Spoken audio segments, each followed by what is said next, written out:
E por que as pessoas demoram muito para tomar a decisão de procurar um nutricionista ou de procurar um tratamento específico ou um tratamento que seja, né, adequado para a questão do peso? O que acontece? Então, acho que é isso que você falou. Quando o paciente começa a perceber que ele vai precisar mudar hábito, então muitos ali se congelam, né? Vamos dizer assim. Ele fica naquele estado de contemplação, pensando se ele deve fazer, se ele não deve, colocando prós e contras na cabeça dele. Se ele vai ter força de novo. Mas e aí quantos pacientes não chegam pra gente, vem numa primeira consulta e somem, aí depois de às vezes 1 ano ele volta, eu não estava tão preparado. Então você vê que o paciente tem um momento dele, né? Então às vezes ele está naquele estágio ainda de contemplação e ele não está pronto para mudança.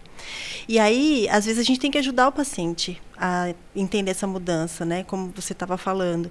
Eu procuro colocar para eles o seguinte: pensa que você está incomodado com alguma coisa, você não está feliz do jeito que você está.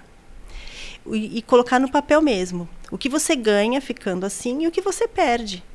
Se você ganhar, se tiver mais pontos positivos, ficar do jeito que você está, ok, né? Não é o momento. Mas, em geral, quando a gente fala em saúde, emagrecimento, os pontos negativos são inúmeros, né? E aí ele começa a ver uma coisa muito, assim, palpável, física mesmo, né? Coloca no papel, anota e fala, não, engenheiro é muito legal fazer isso, porque aí eles colocam pontos, planilha, né? 5 pontos para cada ponto a favor ou ponto negativo. Não, realmente, eu tenho mais pontos a favor da mudança. Então, você começa a instigar a mudança nesse indivíduo. E a mudança, às vezes, envolve a família, envolve mudar de trabalho, envolve mudanças extras. Quando a gente começa a falar, a gente fala, parece tão simples, né? Nossa, emagrecer parece que é uma coisa fácil. E não é. Principalmente se você tem excesso de peso importante.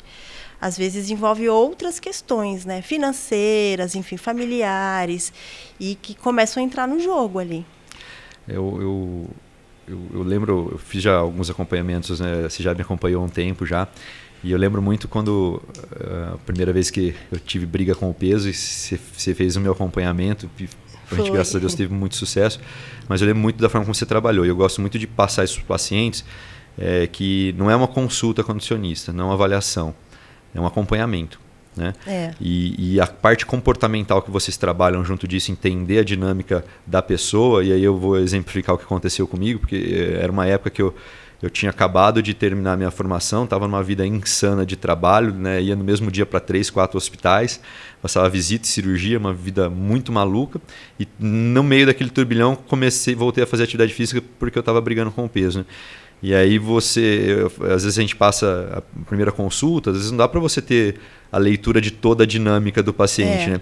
Então você passa uma orientação e a pessoa às vezes chega frustrada, como eu cheguei na primeira vez, não consegui cumprir aquilo. Mas é importante a devolutiva do paciente falar, não consegui cumprir aquilo por conta disso, por causa dessa dinâmica. E aí você, na segunda consulta, foi muito legal porque você adequou uma série de coisas à minha rotina. E aí eu consegui cumprir, e dali para frente a gente teve um resultado super legal, porque você adequou algumas coisas à minha realidade, à minha rotina.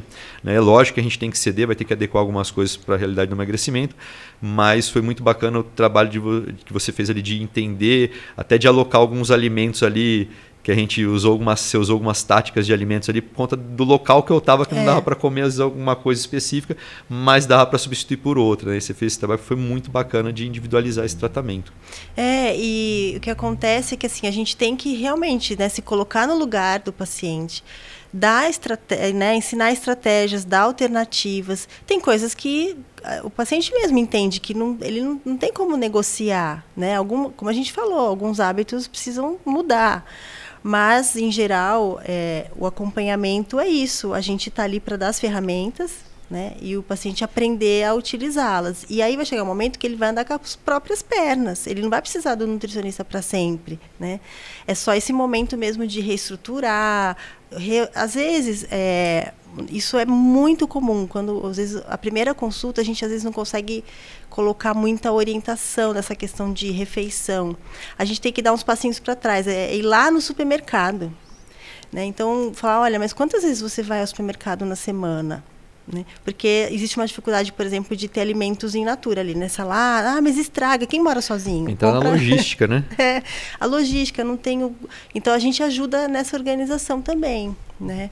Existem muitas histórias, né? Paciente que não consegue, o obeso extremo, ele não quer se deslocar. Então, Adriana, eu não vou ao supermercado. Hoje, né, os deliveries, vamos selecionar aqui uns deliveries saudáveis, enfim. Então, o nutricionista tem essa função de sempre achar uma estratégia, dar as ferramentas. Produtos no mercado, né? A gente tem alternativas do local. Ensinar, ler rótulo, né? Então, isso é fundamental.